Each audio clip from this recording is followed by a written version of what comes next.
இல்லை எப்பயுமே எனக்கு என் குரல் பிடிக்காது. அதுதான் ஆச்சரியமா இது பிடிக்காத ஒரு உருவமாச்சு. இது பிடிக்காத ஒரு வாய்ஸ் ஆச்சு எனக்கு. ஐ மீன் ம். ஏன்? நான் இன்னைக்கு வரைக்கும் கண்ணாடியில் ரொம்ப கரெக்டாக பார்த்துக்கிட்டது இல்லை. ஐ மீன் நல்லா இருக்க மாட்டோம், நல்லா இருக்க மாட்டோம் அப்படி. ஸோ இந்த voice I think most of the time நம்ம நெகட்டிவ்னு நினைக்கிறது மற்றவங்க பாசிட்டிவ்னு நினைக்கும்போது, ஓ உலகம் சின்னது இல்லை, ஐ மீன் பெருசு இல்லையா? ம். ஸோ அந்த ஆச்சரியமாக இருக்குது. ம். உங்களால அத இப்போ நம்ப முடியுதா? நம்ப முடியுது. ஸோ இப்போ உங்க குரல் உங்களுக்கு கேட்கும்போது அவ்வளோ பிடிக்காமலாம் பிடிக்காது தான்.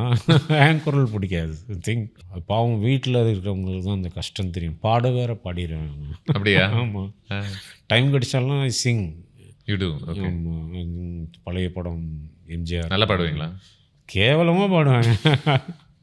நல்லா பாடினா நான் எங்கே இருக்கேன்? அதோட become singer. What kind of songs? ஆனால் அது நீங்கள் தானே பாவம், நான் இல்லையே. கேட்குறவங்க தானே? ஆமாம், கேட்குறவங்க தான் பாவம். என் பையன் கூட ஒத்துக்க மாட்டேங்கிறான். Is 5 years old. வேணாம் அப்படின்றான். ஆமாம், பேசாமல் போய் அங்கே உக்காருன்னு சொல்லுவான் புதுசாக. அவனுக்கே பிடிக்கல.